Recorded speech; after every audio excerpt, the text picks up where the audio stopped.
ഇത് കേരള പഴനിയാണ്. ഞാനിവിടെ രണ്ടാമത്തെ പ്രാവശ്യമാണ് വരുന്നത്. നമ്മുടെ പഴനി പോലെ തന്നെയാണ് ഇവിടെയും. പഴനിയിൽ താഴെ എങ്ങനെയാണ് ഗണപതി കോവിൽ, അതേപോലെ ഗണപതി കോവിലിൽ ചെന്ന് ഗണപതിയെ വണങ്ങി മേളിൽ നമ്മൾ സ്റ്റെപ്പുകൾ കയറും. ഇത് തൃശ്ശൂർ ജില്ലയിൽ പുത്തൂർ എന്നൊരു സ്ഥലത്താണ് ഈ അമ്പലം ഉള്ളത് കേട്ടോ. പഴനി പോലെ തന്നെ അത്ര സ്റ്റെപ്പുകളില്ലെങ്കിൽ എന്നാലും 100-ൽ മേളിൽ സ്റ്റെപ്പുകളുണ്ട്.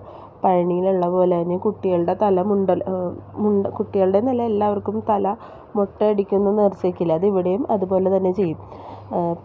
പഴനിയിൽ എന്തൊക്കെ വഴിപാട് നമ്മൾ ചെയ്യും അതുപോലെ തന്നെ ഇവിടെയും ചെയ്യും. ഇവിടെ വന്നാൽ പഴനിക്ക് വന്ന തുല്യമാണെന്നാണ് എല്ലാവരും പറയുന്നത്.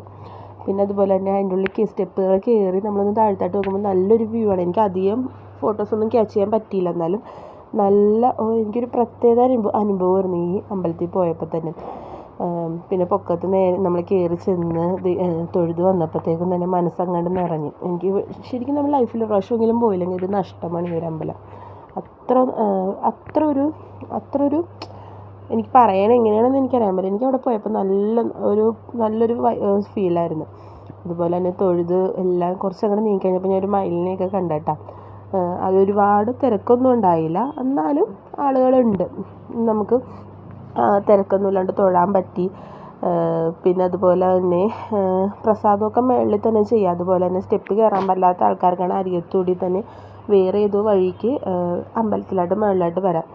പിന്നെ എന്ന് പറയാനായിട്ട് നമ്മൾ ഇവിടുന്ന് അമ്പലത്തിൽ നിന്ന് നോക്കുമ്പോഴത്തേക്കും എനിക്ക് തോന്നുന്നു ഒരുപാട് സ്ഥലങ്ങൾ എനിക്ക് കാണാൻ പറ്റി.